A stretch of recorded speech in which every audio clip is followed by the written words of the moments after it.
But in this piece of research, they got the participants in the research to agree to magnetic resonance imaging scans, and they and what they did was they compared what happened in the brain when you got interrupted with what happened in the brain when you got slapped in the face.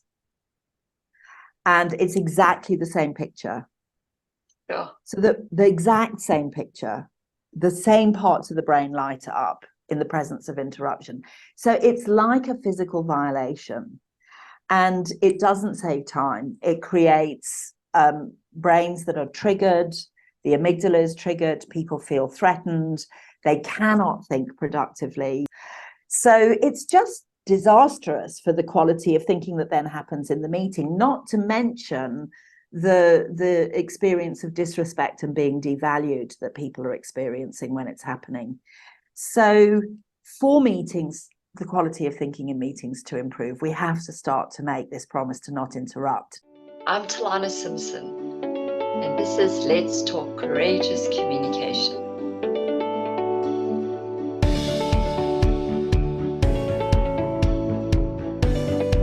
Welcome to Let's Talk Courageous Communication. Today we are exploring how listening without interrupting is actually a courageous act.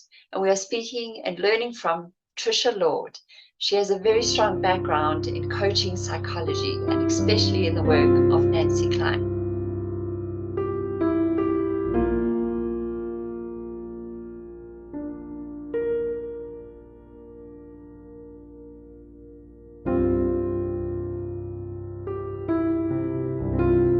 Welcome, Trisha. It's so lovely to finally get to speak to you about what is one of my, I think, most important subjects in terms of communication. But before we get into that, I thought I would just kind of like set the scene and get to know you. Maybe you could tell us a bit, just briefly, the story of how you got to be where you are today. Thank you. I thank you so much, and thank you for having me on your podcast, on your show.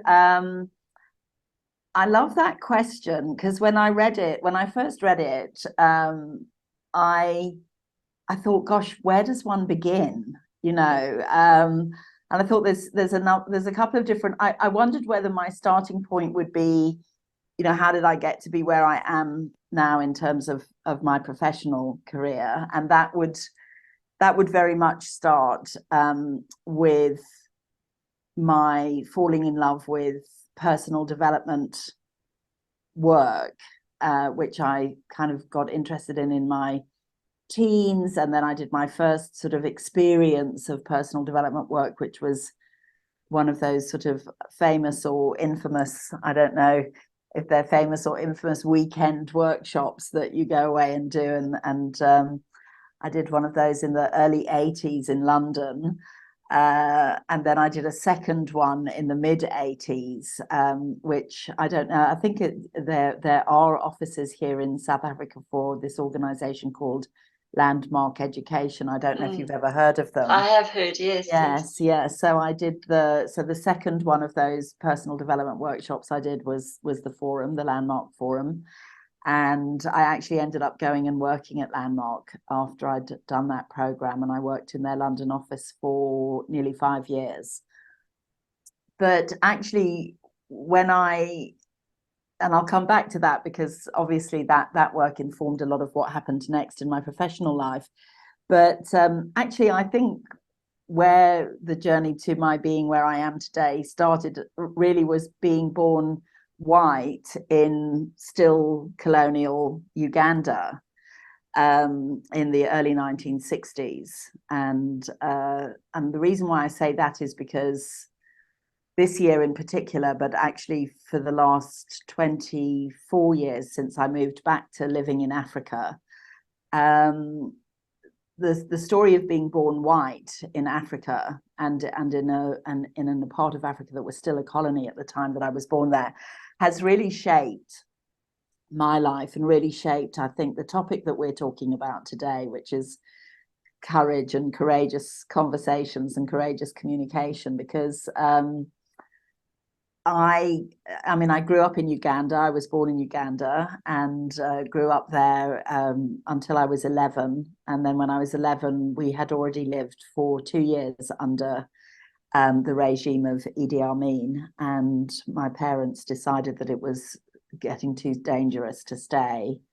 And my dad worked for an East African company whose head office was in Kenya. So we were quite fortunate in that they did have to upend their life and move countries, but he got a promotion and stayed in the work that he was in, which was great. So they moved to Kenya, and I was shipped off to boarding school in Ireland at the same time, a year earlier than I would have normally gone. And then when I came back to, so I came sort of backwards and forwards between Dublin, where I was at boarding school, and Kenya, where my parents now lived. And then when I left school at 17, I spent a gap year in Kenya staying at home with mum and dad. And in that year, I fell in love. And I think it was the first time really that I'd fallen in love. And I fell in love with a young man that I met at the tennis club, and his name was Philip. And I went home one day after playing tennis, and I told my mum that I'd been invited out on a date by a boy that I'd met at the tennis club called Philip. And she said, "Oh, that's nice, dear." And I said, "Yeah, he's coming to pick me up in his car to go to the movies this evening." And she said, "Oh, lovely." And then Philip arrived. And Philip was a Ugandan African. His father was the minister, I think, if I remember correctly, it's a long time ago now. I think his father was the minister of tourism. And he was a very, very good tennis player, and he was absolutely gorgeous. And I was head over heels. And we continued to go to the movies for the next sort of 3 weeks. But and I've told this story many times before because it is a big shaping of my life, this story, which was that over those 3 weeks, this sort of kind of black cloud settled over the home. And I could feel it every time I walked in. And eventually, after about 3 weeks, my mum sat me down, and I can't actually even remember the words that she used, but the message that I got was that she didn't think I should continue to see Philip. And I mean, I was heartbroken because of that, but I was even more heartbroken because of my mother's attitude. And I left Kenya and went to university in the UK. And I think because of what happened in that conversation, I decided not to come back to Africa after I finished my degree in England. And I moved to London and lived in London for the next 16 years. So I spent 19 years of my life altogether in England.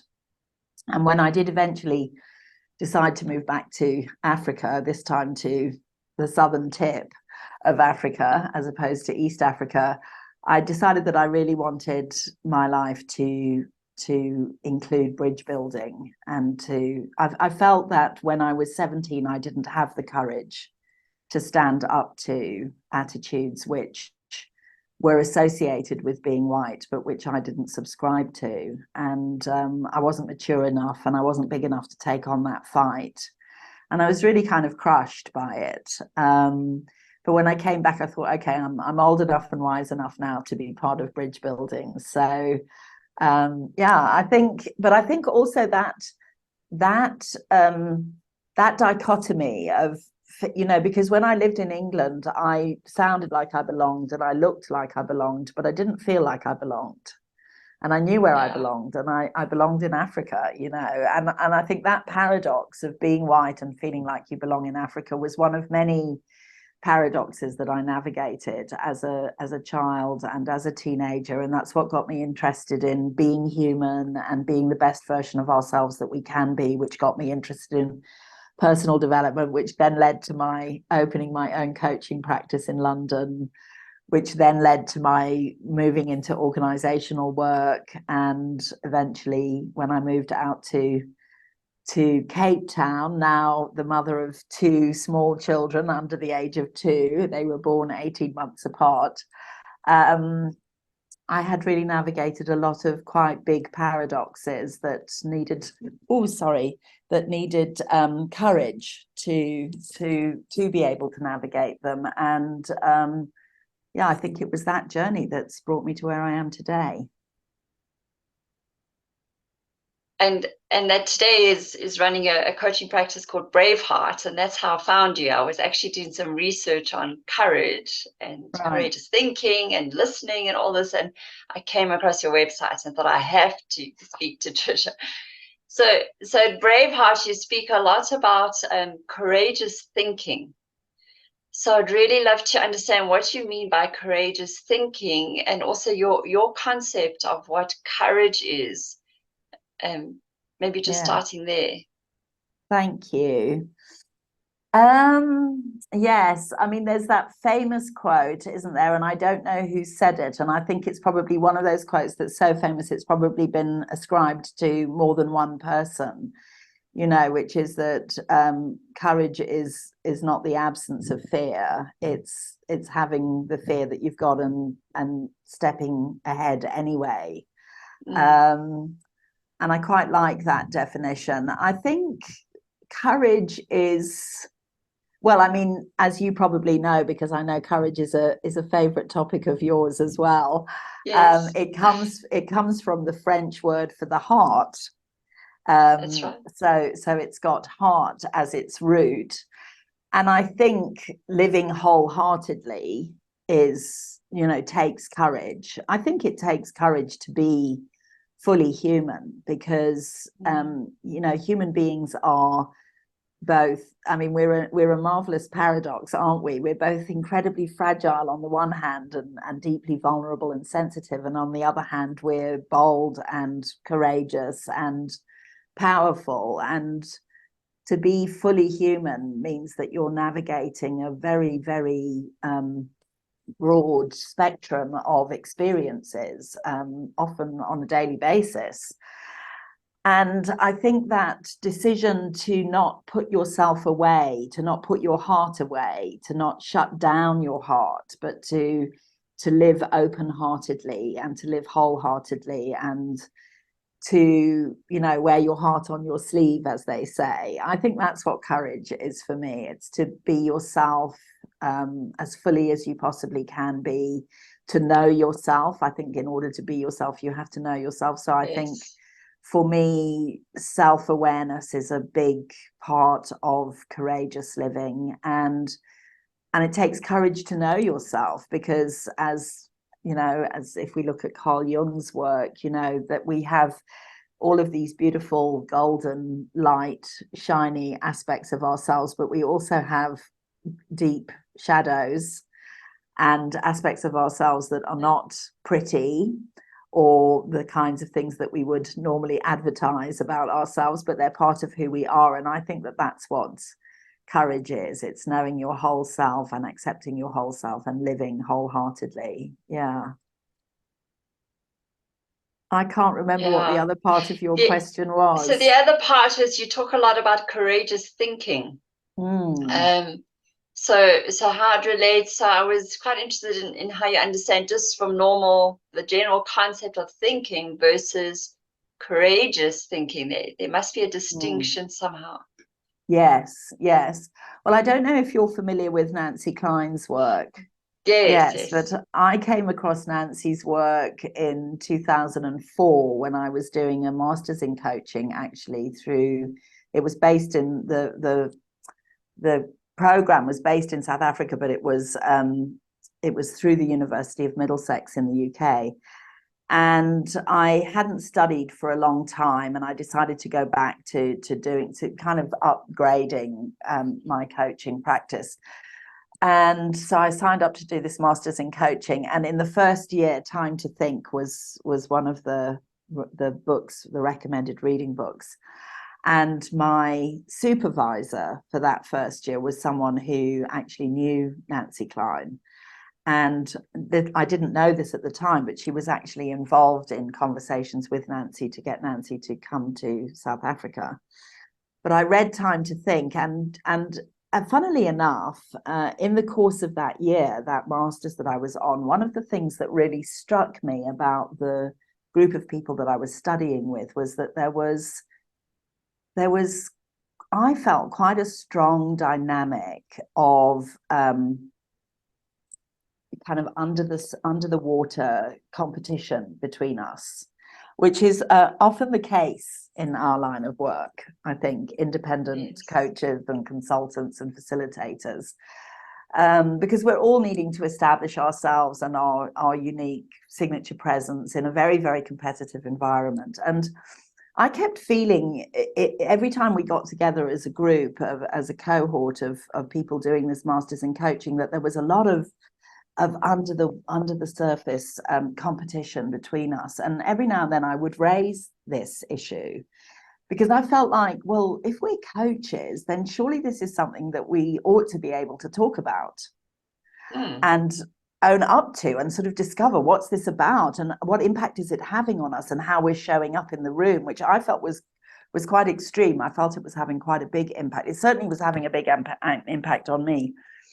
And I'd raise it, and people would kind of not. I kept feeling like every time I raised it, it sort of fell with a sort of clanging sound into the room, and kind of got sort of moved along from and never really talked about. But afterwards, people would come up to me in the coffee breaks or in the corridor and say, "I'm so glad you raised that. I feel that too." But people wouldn't sort of pick up the conversation with me and carry it forward. Anyway, I read Nancy's book as part of that first year, and after reading Nancy's book, I was like, I don't know why I'm doing this Masters in Coaching. This is what I want to be doing. I really felt as if I had found something that I had been looking for, because by then I was already 18 years into my career. And one of the things that I had grappled with continuously, both as a coach one-on-one with my clients, but also as a consultant and leadership development person going into organizations and team building. And I did a lot of conflict resolution work in teams, in organizations. And I kept finding that even though I would go in with the intention of creating an environment for my clients to do their best thinking, that somewhere along the line, it would somehow default to my thinking. And it would become about my thinking. And then it would be like, oh, yes, that's good. Yes, we'll do that. And then I'd go away. And then whatever I had been talking to the clients about somehow never really quite happened in the way that they seemed to want it to, or we thought it was going to. And this had been a real conundrum for me for a number of years. And when I came across Nancy's work, which, as you may or may not know, is this extraordinary framework for keeping people thinking for themselves. So providing an incredible ingredient to them being able to think for themselves, but not doing the thinking for them, keeping yourself out of the thinking, and really empowering the client to keep going for themselves. And I just completely fell in love. So I finished the first year, but I never did the second year of that master's. Because at the beginning of the following year, Nancy Klein came to South Africa for the first time in 2005. And I got to be, I don't know if you've got these experiences in your life, Telana, but it's one of those things that I look back on and I just think, thank you to the angels or whatever it was that got me to be one of those 8 people, because it really, for the last 18 years, it's been the focus of my work. And I, train thinking environment professionals, coaches and facilitators and teachers, and I offer it as my own work inside and outside of organizations. And so if we look at it through a Nancy Klein lens, then what I mean by courageous thinking is independent thinking for yourself, and that you can only think for yourself as yourself. And that actually, really from the get-go, from when we're very, very small onwards, we're receiving messages, subtle or otherwise, sometimes very not subtle messages, that we need to conform or comply or to be like what someone else is expecting us to be like. And, our parents do that. They may not mean to, but they do. And school certainly does that. And thinking in an academic perspective often means coming up with the right answer, which has nothing to do with your own thinking. And so I think by the time people get into the workplace, they've really learned to second guess themselves, as opposed to just be able to say what they really think and feel and want to say. So that's what I mean by courageous thinking, is authentic thinking, unadulterated. This is who I am. This is what I think. Take it or leave it. I mean, I don't think we have to be rude. I don't think we have to be offensive. I love manners myself personally, but I think being able to say what you really think, even when it's uncomfortable to say it, even when it's hard, even when you're afraid, that's what I mean by courageous thinking. And so what I hear, part of it is definitely the sharing it, being able to do, but there's also an element of actually doing the thinking for yourself. Because I recently had an opportunity to experience a thinking environment, a thinking session, and I realized how poor my thinking actually is. I was so good at thinking about my to-do list and what I'm going to do and the plans. And to have that space where someone says, like, well, what do you think? What are your thoughts? And to actually, I realize how little I do that. And I think it does take courage, because it's very confrontational in a way to actually, come, and such a gift to have that space to just be forced almost, or to be allowed to think your own thoughts, as you say, and not just regurgitate what you've been taught and what you think you should be thinking in order to be liked. So one of those aspects then, in order to facilitate this kind of courageous thinking, is like, there's actually like conditions that facilitate that encourage it. And the one I want to like look at a bit is the quality of attention that ignites courageous thinking that you speak about. So what's that, the quality of attention? What is that Nancy means, that you also know? Yes, Speak about. thank you. And thank you for what you shared just before I answer that question, because I think I love what you said about your own experience of a thinking session, Telana, because I think we get taught not to trust our own thinking, and we get taught to manufacture it in such a way that it will be palatable for others. And because we don't know what's going to be palatable for others, we're perpetually second guessing. And so I think when you are given the space by someone to think for yourself, and they're not interrupting you, which is something that's going to be part of my answering of your question, you suddenly get confronted with yourself, as you say, with yourself, and with what do I really think? And it's like anything in life, if we haven't been practicing that, because what we've been practicing instead is saying what we think other people want to hear, it is confronting. So yeah. So in answer to your question about the conditions for this kind of courageous thinking, independent thinking, authentic thinking,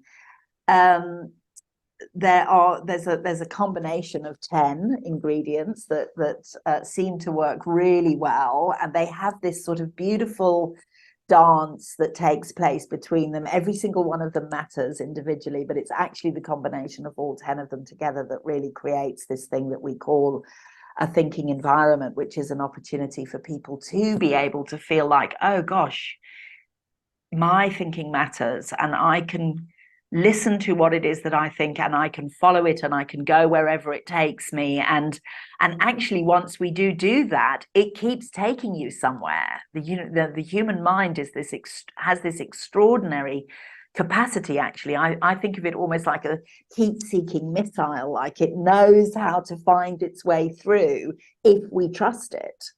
But in order to have that experience of being able to trust your own intelligence and follow where it takes you, and you need somebody to be listening to you, as we've been talking about, in this particular way.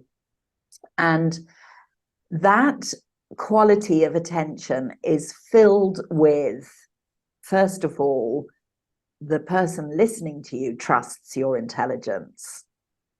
They think you are better designed to come up with your own solutions, your own way forward,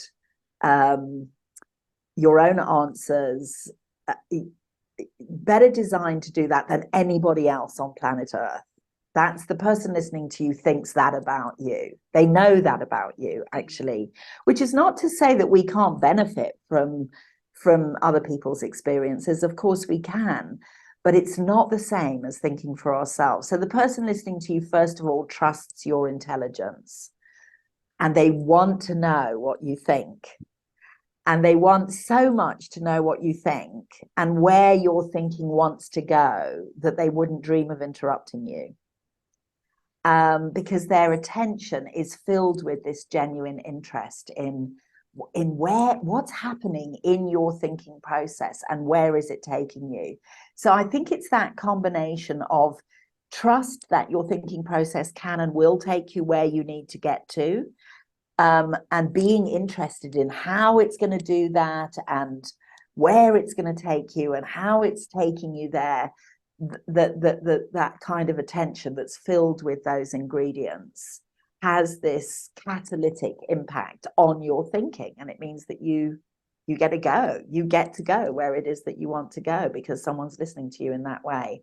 And of course it's then combined with these other components like equality. The person listening to you thinks of you as equal as a thinker, and they have time for you, so there's no rush or urgency, and they're noticing as they're listening to you what they appreciate about you and the qualities that they see in you. So it's filled with appreciation, and they're fine with whatever feelings you have that you might encounter along the way, because of course as soon as we start thinking about something, how we feel about it starts to show up.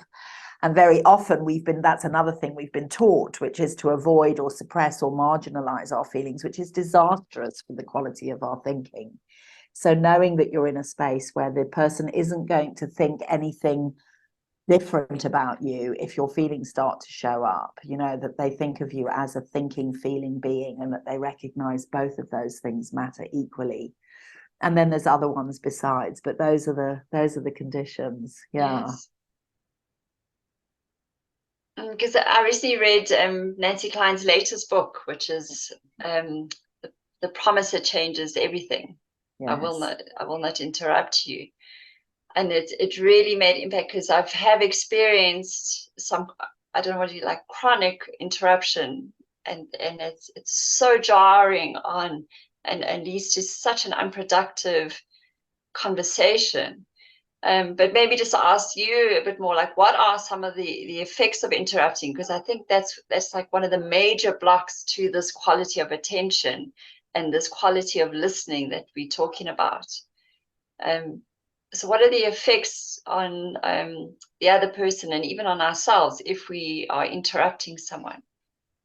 Yes, and I actually really love the way you've crafted this question, Telana, because I think the effects on the person that you're listening to, or supposedly listening to, because of course, as soon as you interrupt them, it's a very clear indicator that you have stopped listening to them and you've become more interested in your own thinking. So it immediately interferes with the equality piece, because essentially in that moment, you assume that you have more power than they do, and that you have the right to first of all curtail wherever it was that they were going in their thinking, but that you also have the right to assume that you can finish their sentence for them. I mean, it's just so arrogant. And then also that you have the right to assume that your thinking is now going to be more important in this interaction than the other person's, wherever they were going. So it just completely destroys the component of equality as well as the component of attention. So of course it has a disastrous impact on the person that was thinking, and it really signals disrespect, and we obviously don't realize that anymore. We've just all gotten so caught up in this incredibly bad habit. Goodness knows where it came from. I mean, I'd love to go back in time and find the first person that interrupted. And just go, what were you thinking? Because or you weren't. Yes, because ever since you did that, the rest of humanity have been copying you ever since, and it's had a terrible impact on us. But I think it also does have this kind of damaging impact on the listener as well, because the reason why we interrupt is because we are not listening to the person. We're listening to ourselves. And the reason that we're listening to ourselves is because that's how we've been taught. We've been taught to listen to what we think about what the person is saying in such a way that we're getting ready to respond to what they're saying. And the reason we're getting ready to reply to what the person is saying is because of school or our parents or both, a combination of those two things, where, we got messages like, answer me when I'm speaking to you, child, those kinds of, and a lot of urgency and a lot of be ready with the answer and make sure it's right and make sure it pleases me and all of that stuff, which has put us on high alert and means that when we're listening, we're often listening to reply and we're anxious to make sure, particularly if there's power in the relationship as well, we're anxious to make sure that the answer that we give when it's expected of us is the correct one and is what the other person wants to hear. So actually we're spending a lot of time as we're listening to this other person actually in our own heads, listening to ourselves. So much so, in fact, that it just bubbles up out of our mouths. And so I think this promise to not interrupt is actually a gift to both parties. Obviously, it's a gift to the thinker because it means that they get to the end of wherever it was that they were going in their thinking, which is just heavenly. And, in the thinking environment, we have a practice that when you get there and you get to the end of what you were thinking, rather than that being a signal for us to say what we think, we actually ask you, well, what more do you think or feel or want to say, so that you keep going, and depending on what the contract is, whether it's a thinking session or whether it's a dialogue, that will change the dynamic a little bit. But just that ease, that ease of, I don't have to be getting ready with an answer here. I can stay genuinely interested in you and where your thinking is going. And if you want to know what I think, you can ask me. And when you ask me, I can think about what I think then. I don't have to be getting it ready. So that has a magical impact on the quality of dialogue that we can then have. Because if we're in dialogue like you and I are at the moment, if when you're talking, I can just be genuinely interested in where your thinking is going, and I can wait until you indicate you want to know what I think about something, then I can relax and I can be at ease with you. And ease is so good for our brains. Rush and urgency is not good for our brains. Ease is. So yeah, I think this non-interruption and this easeful, genuinely interested attention is just it's a gift for both the giver, the listener, and the thinker. What do you think? Well, what I wanted to highlight from what you said was, because I agree so much with what you're saying, but the point you said about contracting. So obviously, in a thinking environment session, the contract is, I will not interrupt you. It's your time. We agree to how long we've got, and you just think, and I'm here to witness and hold this space. But then you spoke about dialogue, and then so this gets I thought of just maybe touching on one application in terms of meetings, because that's I think is what led me to pick up that book, is because of the very poor meetings we were having, this organization I'm involved in, because of the chronic, the interruption that just kept happening. So how could we, because there, I suppose it's still a matter of contracting with the people in the meeting that this is the style we want to conduct our meeting. But I don't know if you just have some thoughts to share then around just our listening and interrupting in the meeting environment in terms of work and corporate, like that kind of, because we're involved in so many of those. Yes, yeah, too many back-to-back ones. Yeah, it's really not good for us. But I mean, there's so much I could say about meeting cultures in organizations and what needs to change there. Look, there's an assumption, and it's totally untrue, it's completely inaccurate, that interruption saves time. And that I kind of know where you're going, and if I just finish your sentence for you, then I'll hurry you along, and then we'll move on. It's just, it could not be more inaccurate. It really couldn't, because of course the person that's been interrupted doesn't feel like they've had a chance to actually say what it is that they want to say. They can't move on. I mean, I don't know if you know this, and I do not know how they managed to get the participants in this piece of research to agree to this, but they did magnetic in this piece of research, and don't ask me for the reference to it because I don't know.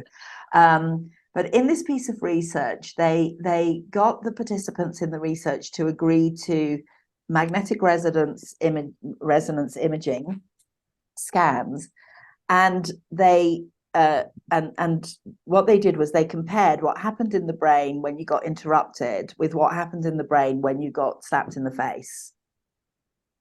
And it's exactly the same picture. Yeah. So the exact same picture, the same parts of the brain light up in the presence of interruption. So it's like a physical violation, and it doesn't save time. It creates brains that are triggered. The amygdala is triggered. People feel threatened. They cannot think productively. We know this from neuroscience. When once your amygdala is triggered, you're not going to be able to access your prefrontal cortex, which is where all of your solution focused and strategic and creative thinking happens. So it's just disastrous for the quality of thinking that then happens in the meeting, not to mention the experience of disrespect and being devalued that people are experiencing when it's happening. So for meetings, the quality of thinking in meetings to improve, we have to start to make this promise to not interrupt. Now, I know that's going to send a lot of people that run meetings running for the hills, because they're going to go, well, if I, who's got the time for that? So this is where the relationship between those two components of attention and equality becomes so vital, because you have to then say, okay, in exchange for not being interrupted, you agree to get to the point. And then the other thing, I don't know if you're aware of this, but we've actually got a meetings in a thinking environment program. And one of the other things that I absolutely love from that program is getting the right questions, the quality of the questions that you ask. Because if you think about the outcome that you want to achieve, and then you craft the question, you think about, well, okay, in order to get to that outcome, what question do we need to answer to get there? And then you conduct your meeting in rounds, where everybody gets a chance to say what they think about that question first before it moves into open discussion. And you minimize the amount of open discussion that you have, because before long in open discussion, the people with more power in the room, the extroverts, etc., will start to dominate. So then you have to, in order to sustain equality, go back into a round again.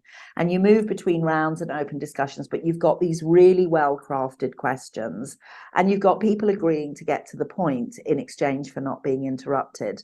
And actually, it's extraordinary what starts to happen. Yes.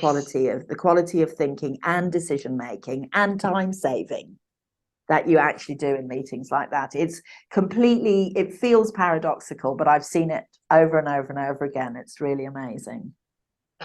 And it excites me just to think of that kind of experience. Yes. Are there any other tips that you have then that would help us improve our listening that we maybe haven't touched on yet?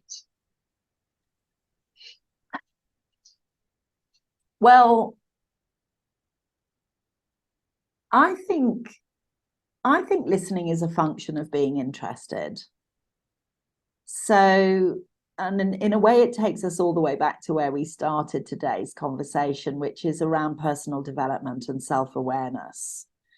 And I think that the ability to be interested in other people is a function of a certain level of self-confidence in yourself, where you don't actually need to prove who you are all the time.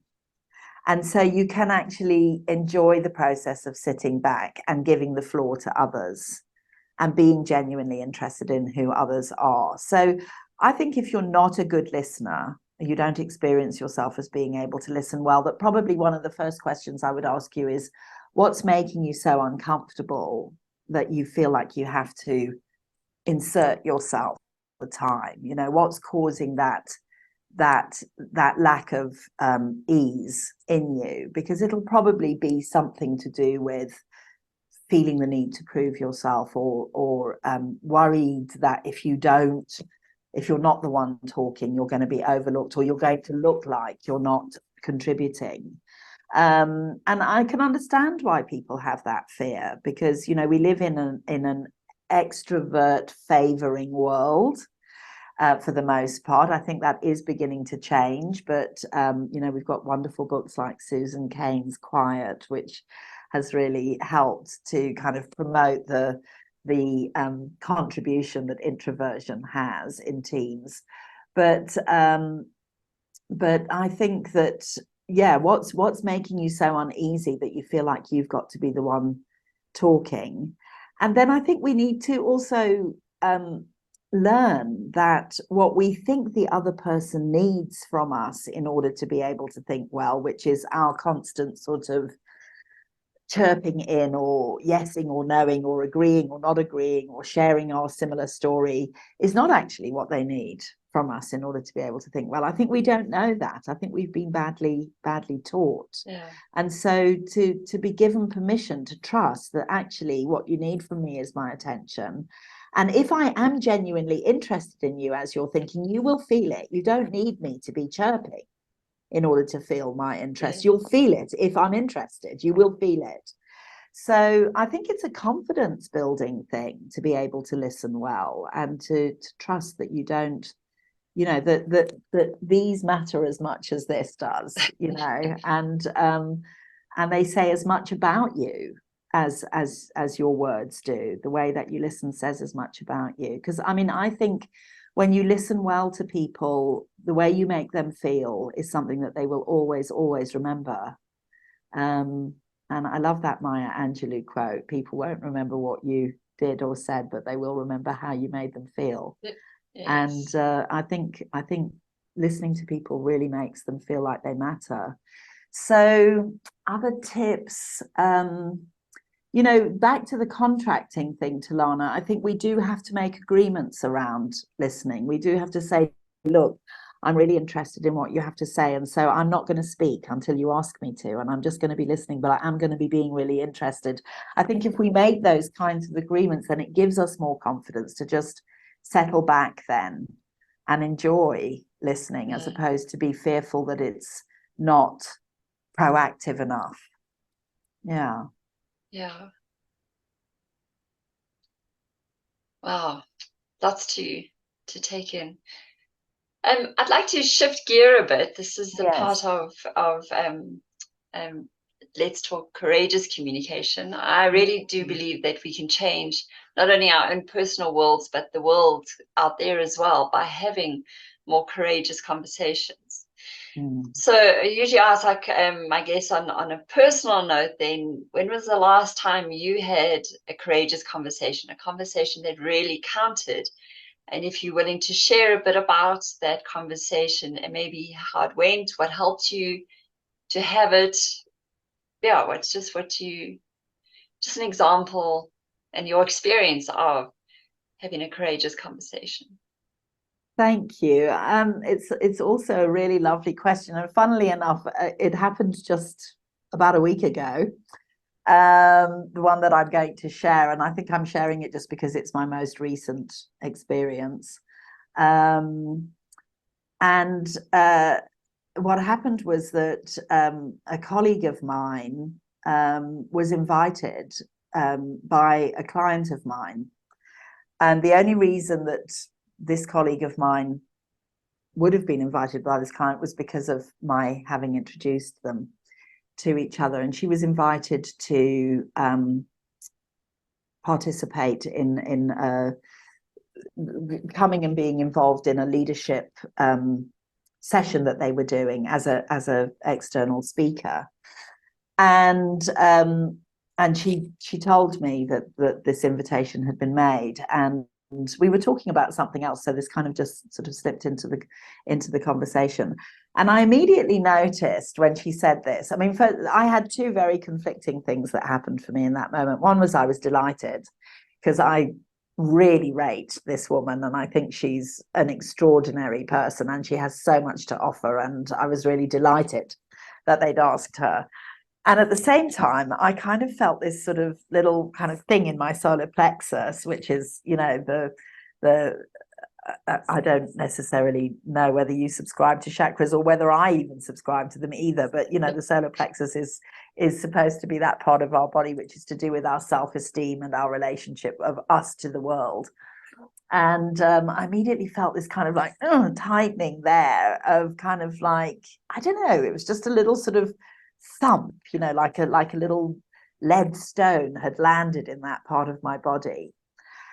And this woman is a colleague of mine and we work closely together, and I thought, I'm not going to not say anything. And the reason why I thought that is because I have learned over the course of my lifetime what happens to relationships if you have those moments and you don't speak about them. And I've learned at my peril what happens to relationships if you don't speak about those moments. So, and I was very clear that I was very happy for her to have been invited to have done this thing. But what was I think slightly upsetting for me was that the client hadn't told me first that the invitation was going to be made. And I'm not saying I'm even right about that, you know, or that they should have told me first. I mean, you know, you could argue to say, well, you know, they now know this other person and they have experience of her and they're perfectly entitled to invite her to do whatever they wanted to do. But I don't know, it was just a thing. Anyway, so I told her, I said, you know, I noticed that I had a little bit of a reaction when you told me that, and I'm absolutely fine with it happening, but I just want to let you know that I had a little bit of a reaction. And I think in answer to your question, what gave me the courage to have that conversation is because I know what happens if you don't. What happens if you don't is you start withholding. And if you start withholding from people, it's essentially what you're saying about that relationship is we're no longer safe.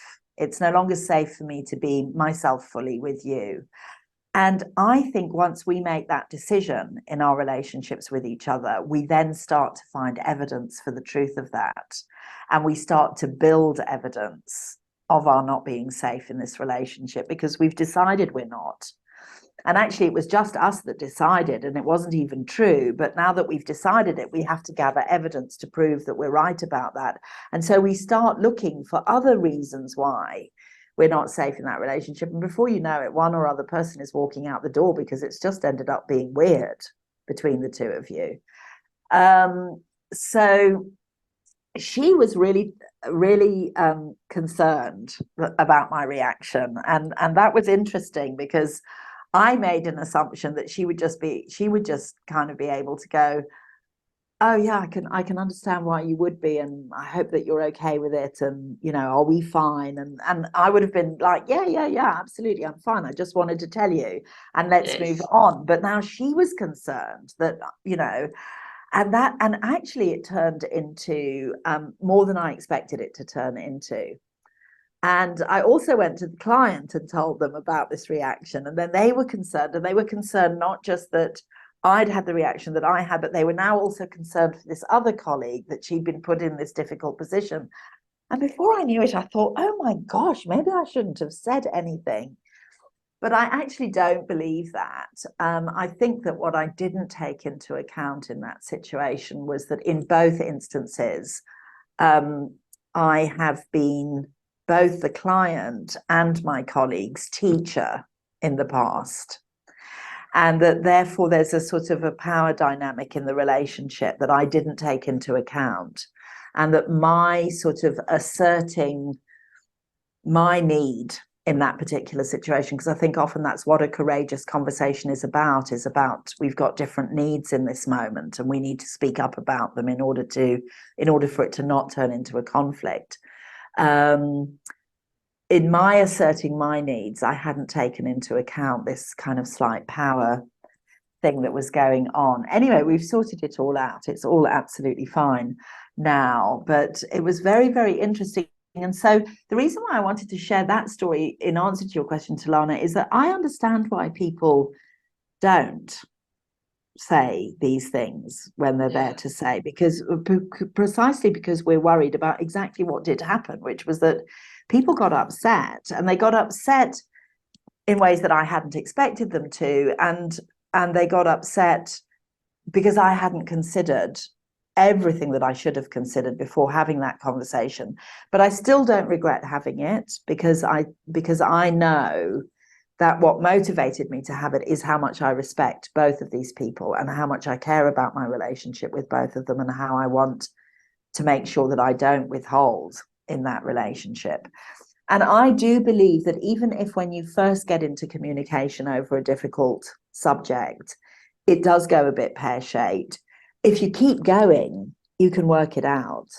Yes. I mean, if your intention is to work it out, if you're coming from a good place, I think if you have a difficult conversation and you're coming from a place of blame or shaming the other person, it's not going to go well. But if you're coming from a place of, look, I'm having this conversation with you because I value you and I value our relationship and I want to sort this out, and you keep going in that conversation, you will sort it out. That's what I think. What do you think? And I think you will sort it out, and you'll be stronger. The relationship gets stronger through sorting it out. Yeah, absolutely. You have a lot more understanding of each other, and yeah, it just so important. So thank you for sharing with us, so we could learn. How can people get hold of you if they would like to find out more about what you offer and just get in touch with you? What's the best way? Thank you. Well, there's a couple of different ways. I've got a website, which you mentioned at the start, which is www.braveheartlife.coza. And Braveheart was taken by the movie. I don't know if you know that movie, but when I first called my business Braveheart, there was no way I was going to get that URL. So I added life on at the end, which I actually have come to really, really love, that it's got the word life in it as well. So there's my website. My email address is Trisha, and I spell my name Trisha. People often use CIA, but I'm SHA. So Trisha at braveheartlife.coza. And my cell phone number is 084 653 0287. So those are the ways in which people get hold of me. And I do have a business manager, Jill. She's GILL, Jill at braveheartlife.coza. And you can get her through the website and on email as well. And she's the person to contact for information about my courses. So those are all the ways people can get hold of me. Super.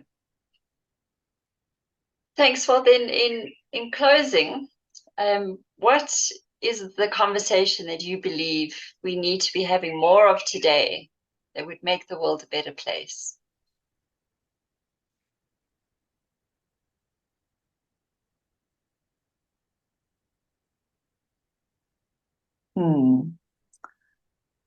It's difficult to narrow it down to one. I think there's lots of conversations. The question that often comes up for me is, what are we so afraid of? Because I think it's often fear that drives behavior that is dysfunctional, and like interruption, like the inability to listen or make space for each other. It's our own fears and anxieties. Why are we afraid of one another? I mean, and I know that may seem like a silly question, because of course people have been given very good reasons to be afraid of each other in the course of their lifetimes. And I said to one of my children the other day, have I traumatized you in the process of being your parent? And she said, yes, of course you have, Mum, but everybody's traumatized. and I was like, yeah, that's true. We don't get to adulthood without some trauma, some of us a lot more than others. So I understand, but I'd really love for us to be having that conversation more deeply and in a more real way with one another. Like, what is it really that we're afraid of? Which, if we could find ways of creating deeper understanding of together, and resolutions for that fear or those fears would enable us to live more wholeheartedly and courageously, and which in my book is lovingly. How can we replace fear with love? How can we do it on a day-to-day basis? Yeah, I know that sounds wildly idealistic, and but I really think if that was the conversation we were having with each other day in and day out, in boardrooms, in businesses, in families, amongst friends, it would make a big difference. Yeah, it would. Thank you. Is there anything else that I haven't asked that you would like to share?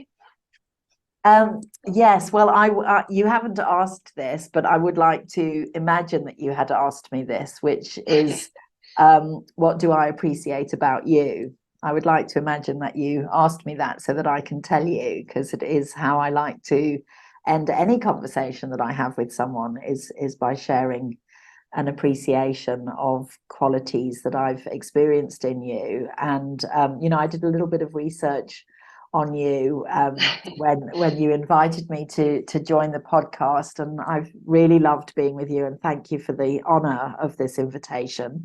And immediately what struck me was your openness, and I want to appreciate the hard won journey of your openness, because I have a sense of it, just a little sense of it, that it's something that that there's this warrior woman in you who has fought hard for the freedom to be yourself and to be open and to be available in the way that you are. You've just got this beautiful, open-hearted spirit that makes it so easy to connect with you and step into your space. And I really appreciate all of the work that I know you must have done to get to be this way in life. So thank you for that. Oh. Thank you for noticing. Yeah. And I would like to just appreciate your generosity of spirit and how much you've shared. I know it's a lot of what your work is and what you teach. So thank you for generously giving of your time and your knowledge. And my hope is that more people learn the power of listening, and we have better quality listening in our lives. Yes, me too. We're on the same page about that. Thank you for the opportunity. It's been wonderful to be with you. And you. Thanks, Trisha.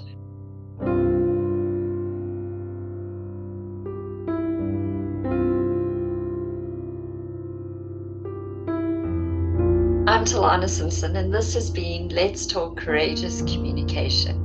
To find out more about the show and what I do, you can find out information on the website innercoaching.co.za. You can follow the podcast on iTunes and Spotify and any of your other favorite podcast apps, and also on YouTube. And I really look forward to connecting with you there, and also hopefully hearing from you and getting a chance to listen to you and your thoughts. Have a great week further, and thank you for listening.